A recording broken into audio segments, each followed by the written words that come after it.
Hola a todos, yo soy Paula Chinchilla, la nutricionista de Paula Nutri. Y bueno, vamos a dar inicio a una serie de videos llamados Entendiendo los tratamientos sobre la diabetes.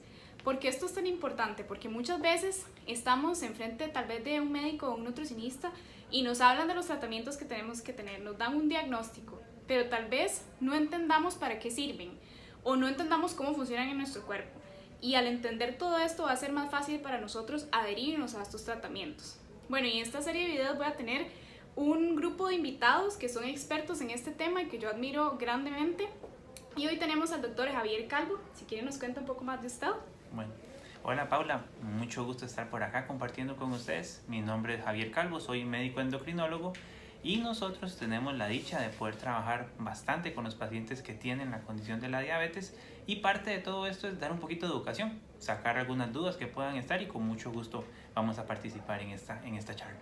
Bueno, y una de las preguntas que más frecuentemente hacen es: cuando me diagnostican con diabetes tipo 2, nada más tengo que dejar de comer azúcar, porque lo que tengo es azúcar en la sangre. Pero realmente no es eso. Cuando ya hay un diagnóstico, tiene que haber un tratamiento adecuado, que eso es el diagnóstico junto con el plan alimenticio, van a ir en sintonía, y por eso tiene que haber un médico y un nutricionista. Entonces, quiero que aprendamos en este video sobre cuáles son ahora los tratamientos orales. Vamos a aprender sobre los tratamientos orales, que son los que usualmente se van a recomendar para diabetes tipo 2. Entonces, ¿cuáles son esos tratamientos disponibles y por qué es que siempre se envían de primero? Okay. Es muy importante su pregunta, Paula, porque muchas veces lo que existe es pensar que con diabetes va la insulina inmediatamente. Entonces, sí importa saber cuáles son los tipos de diabetes, y en este caso que estamos hablando de diabetes tipo 2, tener claro que la diabetes tipo 2 no es tanto por falta de insulina en el inicio de la enfermedad, sino más bien que el cuerpo pone una barrera. Nosotros le llamamos resistencia a la insulina. Entonces, mucho de lo que nosotros tratamos de hacer es bajar esa resistencia a la insulina, y podemos tener ahí tal vez algunos medicamentos que nos puedan ayudar. Para introducir el tratamiento oral en una persona que tiene diabetes, básicamente, y todavía sigue siendo la primera línea de tratamiento, el primer paso, un medicamento que se conoce como metformina. Entonces, este medicamento tiene varias acciones. Una, o tal vez la más importante, es que nos ayuda a nivel del hígado en que no se produzca tanta azúcar. O sea, nosotros tenemos que producir azúcar en nuestro hígado porque es normal que todos tengamos azúcar en la sangre. O sea, tenemos que tener cierto nivel. La metformina, dentro de su mecanismo de acción, hace que no haya un exceso de producción de azúcar por el hígado, entonces baja un poquitito ese exceso que existe, ¿verdad? Y además tiene otros mecanismos de acción y nos puede ayudar a bajar esa resistencia a la insulina. Que, para entenderlo fácil y en palabras sencillas, resistencia a la insulina es imaginarnos que la insulina es una llave que abre una puerta y que permite que el azúcar entre a las células, que no se quede estancada en la sangre. Cuando hay resistencia a la insulina, imagínense ustedes que es como poner más cerraduras y que uno ocupe cada vez más llaves para abrir la puerta. Entonces, de cierta forma, y para entenderlo como ejemplo, la metformina nos vendría a ayudar a que ocupemos tal vez menos llaves, menos insulina para abrir la puerta, y que el azúcar se pueda colocar fácilmente en nuestras células para que trabajen, porque al final de cuentas ese azúcar es como la gasolina que ocupan las células para poder trabajar. ¿Y qué otros hay? ¿Cuáles otros medicamentos, tal vez aparte de la metformina, usualmente recomendarían a una persona que está recién diagnosticada con diabetes tipo 2? Perfecto. Es muy importante esa pregunta porque, por suerte, estamos en una época donde cada vez hay más medicamentos para el azúcar y tenemos diferentes opciones para controlar la diabetes con medicamentos orales. En nuestro país sigue siendo tal vez los dos más comunes, la metformina, de la cual hablábamos, y otro grupo de medicamentos que se llaman sulfonilureas, que son los medicamentos que lo que hacen más es como estimular al páncreas, que es el órgano que produce la insulina, a producir una mayor cantidad de insulina y poder mantener niveles de azúcar más bajos. Eso en nuestro país son tal vez los dos medicamentos orales más comúnmente utilizados, la metformina y una sulfonilurea, que el nombre propio es la glibenclamida. Es la que tiene nuestra institución, la Caja Costarricense de Seguro Social. Ahorita también hay otra nueva que se llama gliclazida, que tal vez tiene un poquito menos de riesgo de hipoglicemias, que ahora más adelante vamos a hablar, que es una de las consideraciones que hay que tener con estos tratamientos. Bueno, y entonces, como decía Javier, metformina y glibenclamida son los más comunes que nos vamos a topar.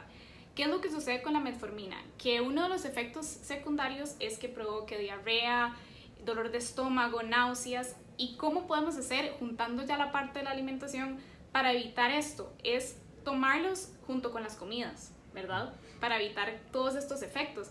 Y bueno, la metformina no produce hipoglicemia, ¿cierto?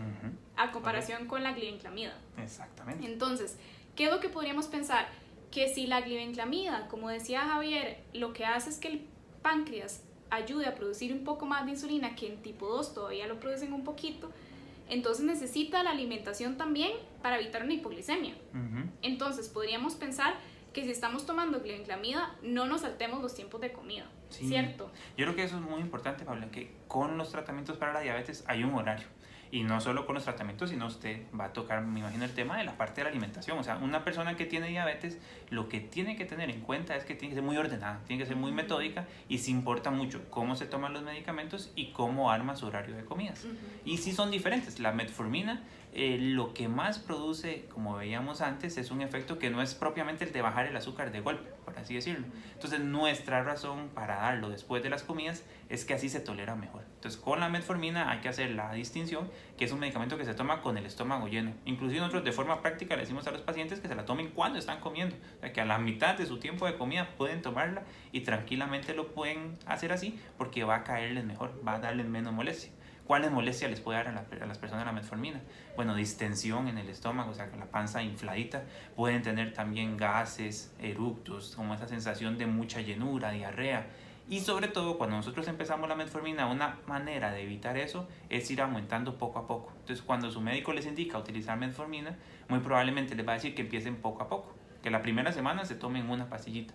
Que la segunda semana vayan aumentando la dosis hasta llegar a 3 o 4 tabletas, que muchas veces es el tratamiento que nosotros llegamos con la metformina. Pero siempre con el estómago lleno e ir avanzando poco a poco. Con la glibenclamida, como usted lo mencionaba, como es un medicamento que, por decirlo así, estimula al páncreas a producir insulina, ya el páncreas no va a saber si estamos comiendo o no estamos comiendo, a él no le importa, a él ya le llegó el estímulo para aumentar el nivel de insulina.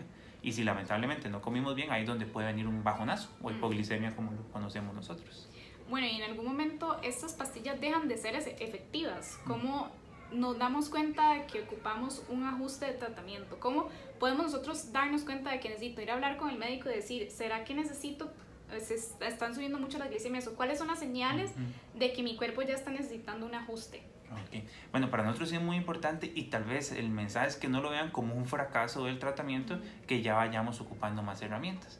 La diabetes es una condición que puede ser progresiva, puede ir avanzando poco a poco y hace que el cuerpo requiera como más defensas para mantener un control adecuado del azúcar y esas defensas, bueno, más medicamentos, más ayuda para mantener un nivel del azúcar correcto. Entonces, señales que nos pueden avisar eso, uno muy importante es la pérdida de peso sin justificación. O sea, una persona que empieza con mucha sed, con orinadera, con pérdida de peso, a sentirse muy cansado, y esto se acompaña de valores de azúcar altos, más de 200, más de 250, más de 300, sí es una señal de que nos estamos quedando cortos con el tratamiento.